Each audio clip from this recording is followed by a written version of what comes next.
What's up, CFO gang? It's your boy Jay Tuck. So the Dallas Cowboys kicked off week 2 of training camp. Full pads on today.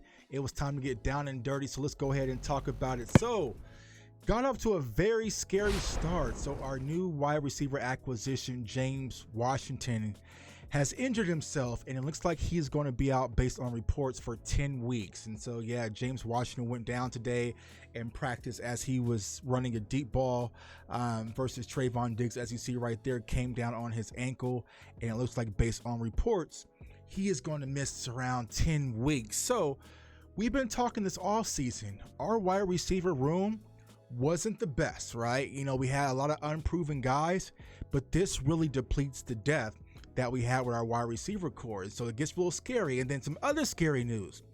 Our leader on defense, Jaron Kearse, he was shaken up a little bit with a knee injury, and he left practice for a little bit, and my heart skipped. I got scared.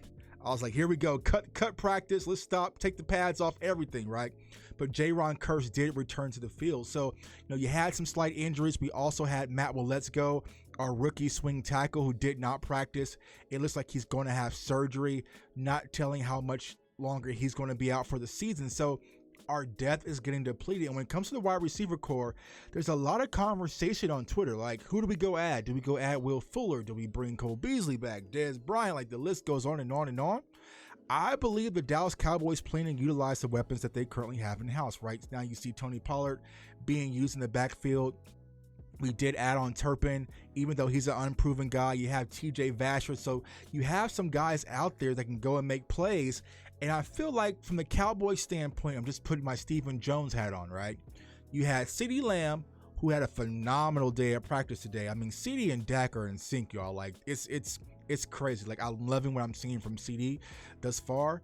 But you had CeeDee Lamb, and you had a bunch of unprovens alongside Jalen Tolbert. And I feel like the Dallas Cowboys, they're going to keep that. Now, there's some names they can go get, as I mentioned earlier. I just don't think that's going to make a difference, right?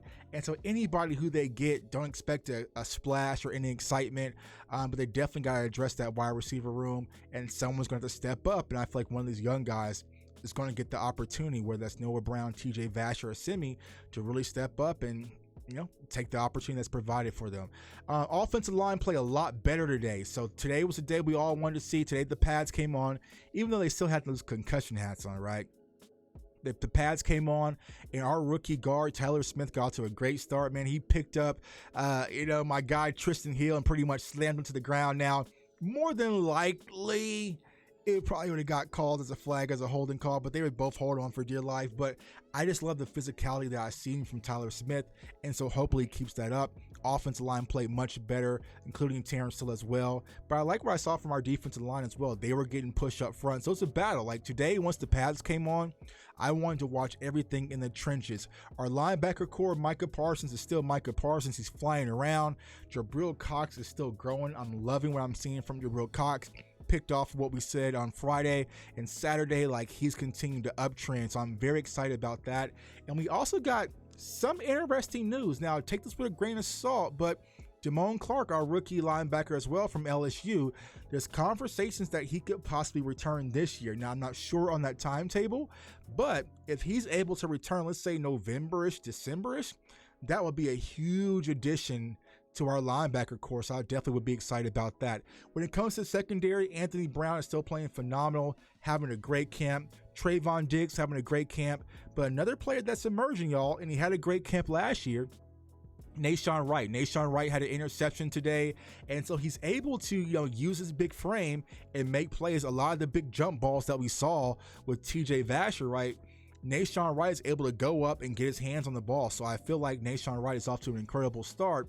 It's going to be interesting to see if that's able to transcend actually on the field in preseason and what happens at that cornerback 4 position.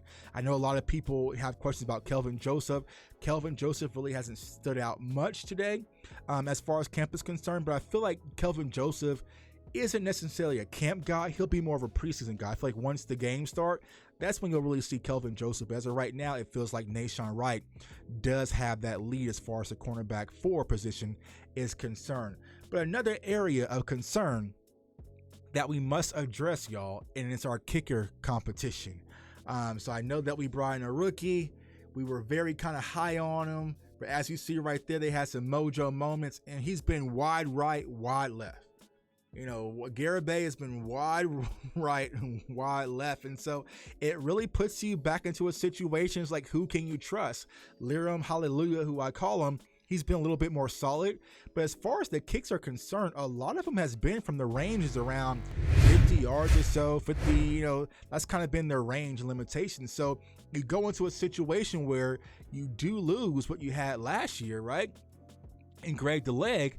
But even though Greg the Leg was inconsistent and inaccurate, at least he had a leg. Like, you don't want to have an inaccurate kicker without a leg. And so 50 yards, 55 yards, that's kind of their maximum.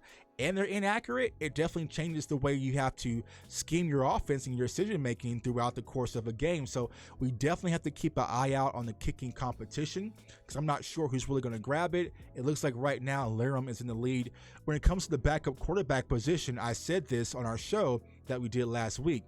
I feel like Cooper Rush is getting outplayed already. He had 3 fumbles from like 2 different centers. And so Will Grier is outperforming Cooper Rush. But we know how favoritism sometimes works in-house.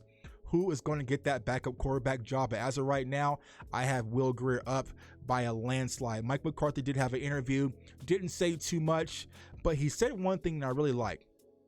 He spoke about J-Ron Curse, and he spoke about, you know, he kind of knew J-Ron from playing in the NFC North. He kind of scouted him when he played, you know, for the Vikings, but also what he did in Detroit, and he just loves what J-Ron brings to our defense, the intangibles, the mental aspect, to be able to play linebacker, safety, play and affect the game at all 3 levels.